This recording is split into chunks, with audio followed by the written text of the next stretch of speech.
Welcome back, gentlemen.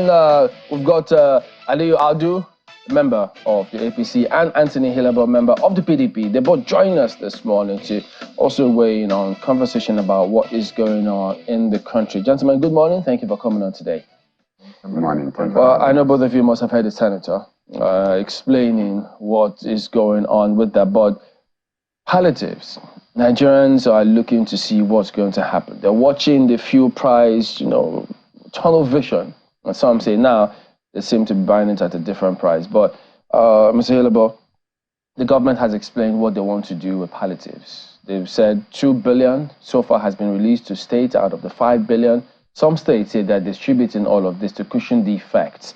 So, and by extension, they expect that this should have had some impact and may not necessarily warrant a lot more agitation, as perhaps many people may, or NLC may think. So from your perspective, you think this is going to be the case? Well, thank you very much for the question. And I listened to the distinguished senator. I felt real pity for him. In the words of music icon, explain tired. And that's what he's been doing. Unfortunately, Nigerians will not eat explanations. Nigerians will not go to bed without explanation and the hunger in their stomach. It doesn't match. When we talk about palliatives, we know that in this country, the most mismanaged affair is money that is meant for the poor. Several endeavors have gone this way.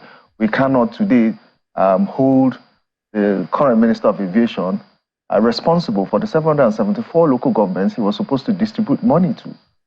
We're unable to account for that money. Someone today is called Hush Mommy because of the amount of money that was given to her, and she was feeding students who were not in school during the COVID period. So when you talk about palliatives going to Nigeria, that's just a band-aid on a major fracture. Nigerians, at this point, do not need band-aids. Nigerians need solutions. Nobody says, I'm not one that will say the removal of subsidy is such a bad thing, but the removal of subsidy, the way it was removed, without a thought towards providing essential cushions for Nigerians, it was an afterthought. And when you chase an afterthought with money, especially with people who have not been known to manage appropriations diligently, then you begin to have questions. We do have governors who we know have not probably stayed in their states. The security situation in the country is worsening. We have a situation where inflation figures, unemployment figures are cooked, as Nigerians tend to say. How can you tell us that we have 5.1 or 4 point something percent unemployment? And then I was in the car with my friend the other day, and these guys that do acrobatics, they were doing that, and he went into his glove compartment and brought out 600 naira, and he gets it and he gave them. And as we're driving away, he started laughing. He said, I've created employment. Wow. But you see, we can't continue to fool the people, especially when people are at the point where the hunger is crushing them. Nigerians can no longer take this. Okay. That acrobatics bit on a lighter note, I mean, I've never seen it in Lagos too. I thought in Abuja, it happens. No time in traffic to do acrobatics. No, they're doing that, they're getting money. I don't know, where did they get, I was like, wow, interesting scenarios here in Abuja. But Mr. Audu, yesterday, I know someone who bought fuel for 620 naira per liter in Abuja. And so, when that happened, there were several questions, as has always been. And now with this distribution of palliatives, what kind of impact do you think this will have? Because this price, clearly, it will keep going up. How will this palliative even affect the normal person out there? Do you think it's going to make the impact? It will definitely make impact. But I mean, the one thing we need to understand is turning around a bad situation takes time. We need to actually move from the idea of a quick fix to a lasting, sustainable fix. We all know that we feel this way because we are all desirous of a working nation. And we know it takes a lot of work to have a nation work. And what you need to get people working is energy. And over the years, we have been lying to ourselves as to the true cost or the true state of energy in the country. No, I mean, I get the pain. We understand this, but we are going to have to, be honest with ourselves and look at ourselves and tell ourselves the truth that the way we have done things in the past can't be the way going forward. We will feel the pain. I mean, nothing good comes easy. We know that. But we have someone at the top, someone in charge who we have faith in, whose antecedent speaks, good of. The global leaders are hailing him all over. I mean, there's a renewed confidence, in our economy by local and international investors. That should give us hope. That should make us realize that okay, we are heading in the right direction. But let's not think that it is a job for one man, or it's a job for just the government, or it's a job for one tier of government. No. Let's look at how we can sit and whine about the problems all day, all month, all year on. But how do we fix it? How do we come to the table and play our part? How do we even... I can keep going on and on about it. So, from your perspective, because it was 6:17 here in Abuja, now in some places 6:20, and who knows, it may be a little more. So for those persons who will go out, I mean, perhaps you may have some information than they do because you're a member of the party. Is there anything whatsoever, any iota of hope to say that, look, when the price, they always tell you it fluctuates with international currencies. When it does come down there, they don't see any of those impacts here. Here, it's always on the up. Now, so where would the hope come from? Okay. The truth of the matter is, anywhere in the world, energy is expensive. But we, as the people right now, we can't even put a figure and be sure that it's the right figure of how many liters of, is it PMSD, AGO, is it, how many liters of this, source of, petroleum product do we actually, this petroleum product do we actually consume on a daily? Yes, your party has been in power for over 8 years. You can't answer that. Yes, we will take that responsibility. I mean, 8 years is enough for us to be able to answer that. Yes. And we haven't seen the so-called subsidy thieves. Who are they? Are they ghosts? That is another question that we definitely will have to provide answers to. And we have to provide answers to that soon enough. But the truth is, we had a government that is, honestly looking at organic ways, real organic ways of fixing all of this problem. And it means you have to embrace your reality, which is where we are at the moment. And in the process of that, you are able to get the real ways, the real process, the real steps that the government can intervene to ensure that the cost of this energy comes. But it has to be such that it will be result oriented, and we will get the desired result, and it will be sustainable over a period of time. It takes a little time. Right now, see, we need to understand how this, I mean, we have policy, the 3 Ps, policies, program, projects. Everything that has been done in the last 100 years has been measured. We can't fault anything the president has done on policies. So far, it has been policies, and in your opinion, the policies are sound, and they're being praised around the world. We move into programs, then the projects start coming in. But you see, are we also looking at the impact of these policies, and which is what Mr. Halebo talked about earlier? So let me ask a question. When this government came in, the dollar was at 750. What did he do? He said it had, what's the dollar as of this morning? 950 to 1 naira. 950 naira to $1.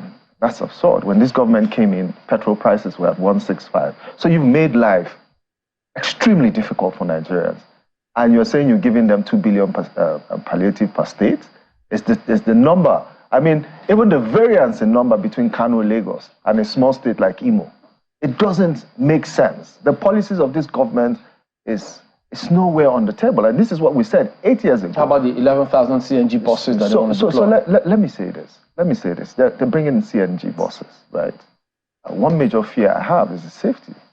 Because you're talking about the buses? Yes, we're talking about gas on Nigerian roads. There are many mishaps on the Nigerian road. There are open flaring, open fires that you have all across Nigeria. See, we sort of... You don't buy it when they say compressed natural gas is safer than LPG. We agree that that's a measure of resolve. And I agree that that's clean energy, if you ask me. So that's a good one coming in. But do we have these buses on the routes now?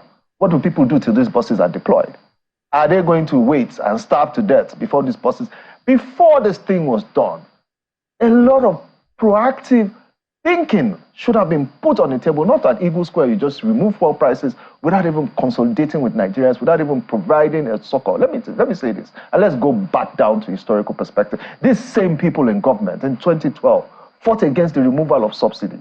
And when that subsidy was even attempted to be removed, those who had connived, even though they were even PDP party members, the chairman, former chairman of PDP, his son was prosecuted in court for misappropriating subsidy monies.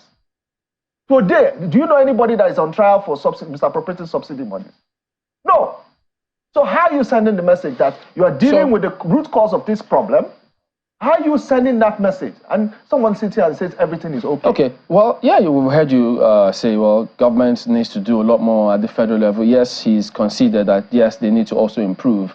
But is there any example that you can give to us about governors of the PDP in their states who have done something more, maybe they've been proactive, that the federal government needs to copy from? Okay. For subsidy, particularly. You may want to put anything in front of Governor Obaseki, right? He's not your typical politician. I personally even have issues in which I might start fighting him for very soon. But there's something you can't take away from him. In Edo State today, there are free buses on major routes. Free buses? Yes, free buses. It's not different from what every other state is doing. I don't know any other state apart from Edo and possibly in Lagos, it's real. Is it free? It's not free. And does it access major routes? It's just the blue line that's operational. In Edo State, everywhere you're going to, major route now has a free bus access. If you're traveling interstate, it's there intra-city in Benin.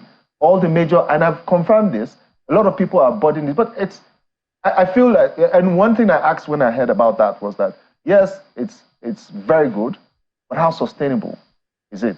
And when will this become something that is paid for, but at a subsidized rate that takes people back to maybe what it was before the increase in fuel prices? That's proactiveness. And then you ask me about PDP governor. That's a PDP governor. And if you go to Oyo State, and I think the same thing is up there as well.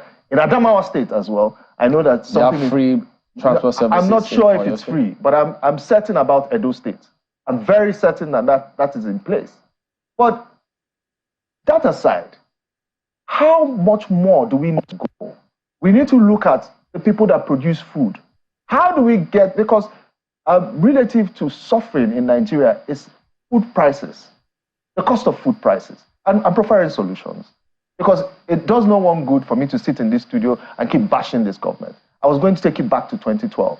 Because when subsidy was attempted to be removed, these same guys in Lagos, at Ojota, started the subsidy, no to subsidy removal. But let's come back here. Immediately after that was done, Shopee was set up to cushion the effect. Buses, these same buses were brought in. And we knew what the savings were. Now we need transparency from this government. If you're saying you're removing subsidy, how much are you saving? Okay. Mr. Aldo, you wanted to respond to it? Yes, I mean, I just want to remind him that it's on the public, it's in public knowledge that about 1.9 trillion in the last 2 months have been saved from, from the subsidy removal. I mean, you know the infrastructure set up between government, states, and local government that's been. We can talk a whole lot about how people are suffering, how nothing is free anywhere in the world. Nothing. It's not even the buses he spoke about in Edo State? Like, I like the fact that he ended up by asking how sustainable it is. See, we want to build a productive economy, not a free economy. If the moment you make it free is where abuse is coming, because you can't account for where you spend it. Then people don't get the service and the money keeps going out. That is how the first subsidy started in the first place. So it does not, I mean, when you come out and you say certain governor is doing this for free, I mean, you're not doing him a favor. So you are clearly saying he does not know what administration of today calls for. So the question then is, you talked about over $1 trillion has been saved, and the question is a question of transparency. Where is that money going into? What's it being used for? And then building a productive economy. Is it not when you're alive that you can produce? Right. Now that question might sound mundane, but that's the reality of a lot of people. I agree. So let's look at that. Transparency. The money, okay, we've saved 1-point-something trillion. Where is it going to? Is it being shared again, or is it being invested? Where are we going? The first part of transparency is making it public that a certain amount of money has been saved. It means it is somewhere. And we have 3 tiers of government: the local government, the state, and the federal. I mean, at the state and local government level, we know this is not just APC thing. We have other party members and other parties who have leadership in this position. So they can question, how this money will be used. But it is in public knowledge that such amount of money has been saved. And it's also in public knowledge what plans are for this money and how the government has planned to put it into infrastructure, in order to be able to provide enabling environment.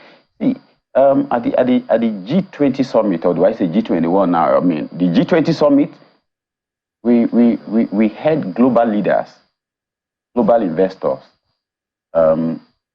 They all spoke well about the steps the president and the current central government has taken so far. They were not paid to say those things they were saying, even if you don't believe me. The government couldn't have paid them to say those things they were saying. And in any case, if they had said anything opposite, we'll be praising them to high heavens today. So why don't we see the good that the other people we always like to compare with see when there are actually real good steps being made? I can agree that, people need to feed, but how? Food don't drop from heaven. You've got to plant. You've got to secure. You looked at the food security agenda of the president. You've looked at the 8-point agenda of the president. He's shown a clear understanding of what we need to put a permanent solution, to have a permanent solution to all of these challenges. And he's making the right steps. The first thing we need to do, we can't say that enough, is policies. He's putting the right policies. Then we'll come up with the program. Then the project is exactly where the end part comes in. I like the question to my friend here about any other thing, any government from PDP that has done anything. We all hear when the Blue Line was launched. That was 24 years ago. It was initiated by this president when he was governor. It's been 24 years. Has there been anything from anybody in PDP from then till date that we can say, oh, it's at 20% completion, 30% completion? It means you're not even near where we are. Our current reality is what we are facing. And everything shows that we have the best team. We have the best man in charge. So we want to go, faster than this, but we can't go faster than our legs. Mr. Audu, I'm glad. The truth. Mr. Audu, I'm glad you touched on food and the need for a plan in order to actualize, the dreams and projections for that sector. And we recall the president's plan in that broadcast, I believe in July, where there was a state of emergency. I think it was prior to that time, a state of emergency declared on food security. One of the things said by the former spokespersons, the president at the time, was that there will be no more tolerance for planting seasons, that planting has to be done all year round. While we waited, perhaps the reason was that the cabinet had not been inaugurated, but the cabinet has since been inaugurated.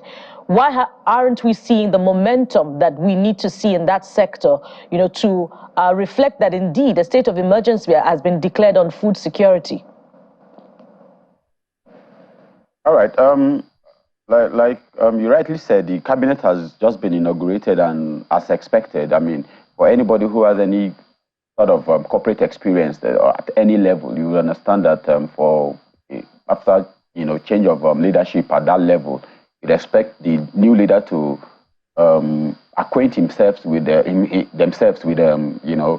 personnel, processes, systems that are going to meet on ground, evaluate projects that are, government is continuum. That is why it is, whether the previous government is your party or not, the moment you take over government, you take responsibility of everything that government is being about. So you need to, you know, assess everything that has happened over the period. It takes a little time, and we agree that it hasn't been so much time. And we, in any case, we have a minister. There seems to be like internal competition between ministries, between ministers. You see ministers who are actually looking at low-hanging fruit and are doing everything to ensure they bring that home, they pluck that and, you know, show that there is real intention, solid mineral, interior, ocean economy, blue economy. I mean, even the FCT, then works. We've seen that there is, what's it called, poverty alleviation, Dr. Betta Edu. I mean, a whole lot. Okay. A whole lot is being done by, while they are, you know, acquainting themselves with the system that they've taken over. It takes time to understand where they are coming from and now design a plan to go forward. Let's just a little more time. Well, you know, you and I know, Mr. Adu, if you can hear me, it's not so easy to wait, having waited for so many years, and what more and more people see is despair. But let me ask you, Mr. Ihilebo, how soon will we begin to see Nigeria play up more in conversations with politicians as opposed to the politics of it? A good number of people are wondering, look, every time we have these kinds of conversations, more often than not, it's what this party is doing and what this party is not doing. Meanwhile, as Chamberlain asked you, the governance, the real true governance close to the people actually happen at the state level and at the local government level. So I'm wondering, in your own opinion, perhaps speaking as someone who is interested in a developed Nigeria, how soon do you see us all coming to a table and seeing what Nigeria needs to become and not what one political party or the other is doing or not doing? When will we start preaching patriotism among ourselves as opposed to our sectional and personal or political interests? Well, if you'd probably, maybe it's because you're in Lagos, but when I prefaced my conversation, I really am very concerned about the Nigerian people. When I speak at political gatherings, I always ask the last question. And the question is, we've come here today and everybody has talked about how we're going to conduct elections and how we're going to do. When are we going to talk about the Nigerian people? I came to your studio today to talk about the Nigerian people. I'm a Nigerian. I bear the brunt of most of the things I come here to complain about. Just in quick response to my dear brother, we are not making that 1.7 million. We are actually saving money that we are not using to pay the debts that we use in paying subsidies. So there's no 1.7 trillion accumulated somewhere. That money is not there. It's just that we're not incurring more debt to spend 1.7 trillion. Just to put that on the side. But when you talk about when are we going to talk about patriotism, the fish starts to rot from the head. And when we have a leadership that has promised, first of all, in 2015, change, and we didn't get that change, now has promised us renewed hope, and we are seeing renewed shege. We have to now stop and question, how are we going about this government mantra that they've come about? How is it going to affect us as common people? We hold everybody's feet to the fire. We're holding them to the fire. That's my job here. My job is to tell the APC government that it is failing. It has failed in 8 years. It has started failing woefully again. We expect them to come to us with transparency. We expect them to come to us by leading with example, by setting the first examples by themselves, not having an ostentatious, bogus government that has 40-something ministers and not even caring that Nigerians do not even have enough. We are here talking, I mean, the first interview, we're talking about 70 billion allocated for furniture.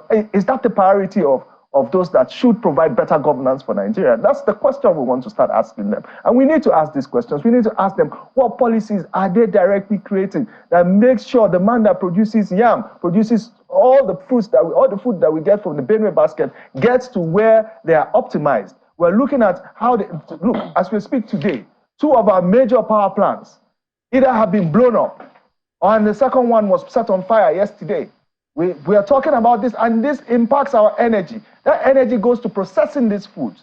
And these are the questions, these are the key questions. How do we begin to ask government to provide security for people? In Niger State, a military helicopter was shot down. How do we begin to say that we're losing military personnel who are supposed to be not even conducting internal security? How are we strengthening the police to begin to take responsibility for securing our nation. Okay, just let me also let you wrap up. We need to go, actually. If you could do it in less than a minute, that'd be lovely. I mean, it's easy for us to, like I will always say, it's easy for us to talk about how things are going bad or how things are worse than it is. And in response to a few of the things he said about, 1.7 trillion not saved anywhere, I mean, a debt you don't have is a credit you have. That's something you need to know. And he said National Assembly, and you talk about bogus budget for this thing. There are PDP senators. 70 billion. 70 billion. There are PDP senators there. I didn't see any of them object to any of this. So they didn't go to grab it, still it was given to them by the government. I mean, if a PDP member... You say they should reject it. If a PDP member has a friend, he has a problem with it, I would expect a PDP representative to have a problem with it too. So they should take it up with management. As far as I'm concerned, you see, it was an appropriation from an APC government. Like the question that came, we get to a point where we tell ourselves that it is not it's not a battle within. Okay. We have to win together. So what, so we need to look for a way to governance across board. The fish rots from the head. What's all right, gentlemen. Saying? I'd like to thank both of you for coming on. Anthony Hillebo, member of the PDP, and Ali Audu, member of the APC, who both acknowledged that something needs to be done. And then, of course, every day we need to improve from what we did yesterday. Thank you both for coming on.